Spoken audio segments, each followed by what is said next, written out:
what are some of the do's and don'ts when it comes to a negotiation? Arshad, there are few things in the both sides, do's and don'ts. Let me take in priority order. I suggest my clients, business owners, when they seek my advice, do keep control of the negotiation process. Don't give control back to your negotiation counterpart. How do you do that? That's the question. The way to keep control of the negotiation process is ask questions. The more questions you ask, especially emotional questions, questions to get the feelings and the emotions, questions that gives in-depth answers, not close-ended questions, but open-ended questions. The more questions you ask, you feel that you have the control of the negotiation process. When you have the control of the negotiation process, you have an advantage of that. That is one aspect that I suggest.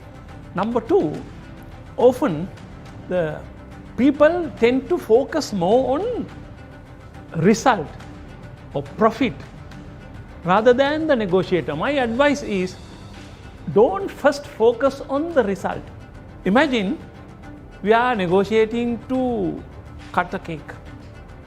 My objective is to get the biggest portion for me, and you also have the same objectives.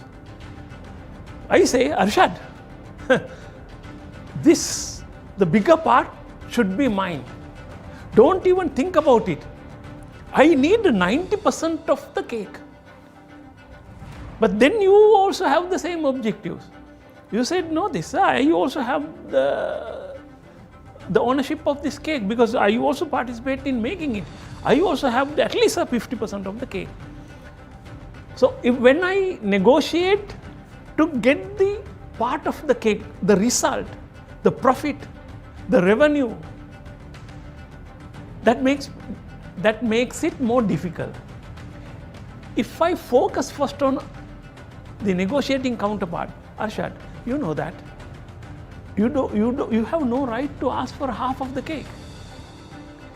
It was my material, my effort, my recipe. I have 90%. Now, why are you fighting like mad to get to 50%? That means this is a negotiator focusing on the negotiating counterpart. Then you could say this,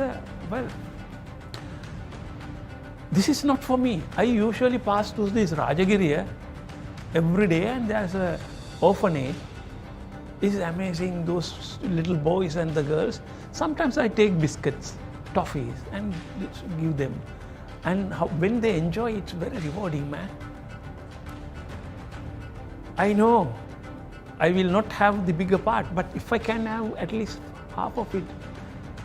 This evening when I go in that direction, I can cut it for that 40 pieces and give it to them. I say, wow, Arshad, why didn't you tell me? I also love to support those kids, destitute kids in orphanage. Why half? Take my half as well. When you go, let me know. I am also come behind you. Let's go this evening. Imagine I was fighting to get 90% of the cake. You are fighting to get 50% of the cake. Now I am willing to give up entire things because I know what your motive is. We have a common or shared interest, helping poor kids. That comes only if you or I focus on the other person and not the result. So long as we focused on the size of the cake, profitability, revenue, terms and conditions, all those, the other aspect, hard aspect, it will not be easy. The moment you focus on the other person, I'm not saying the profitability is not important. Profitability is important. What I'm trying to say is the shift of the focus. The moment you shift the focus on your negotiating counterpart, it's easy to negotiate. And have you realized, Arshad, we have improve the value of the cake. It's no longer cake, it's a rewarding exercise, rewarding experience for you and for me. You cannot assign the value to that. It has expanded exponentially.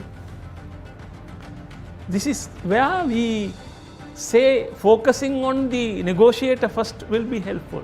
And there are a few things that I request my clients to avoid. Number one is, don't use threat or manipulation. Very short term.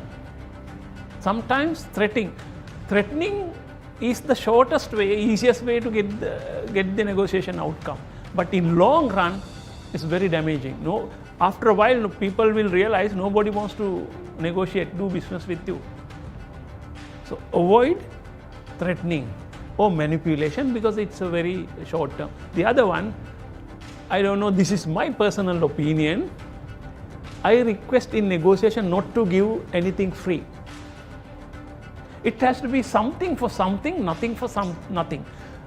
I said, the moment you give free something this time, next time, they included it in the basic package. You gave it last time, I don't want to talk. It is in the package. Now give me something more. What I suggest is, if you have to give up something, take something in return. Something for something, nothing for nothing. These are the few things that I advise good negotiator to do's and don'ts avoid.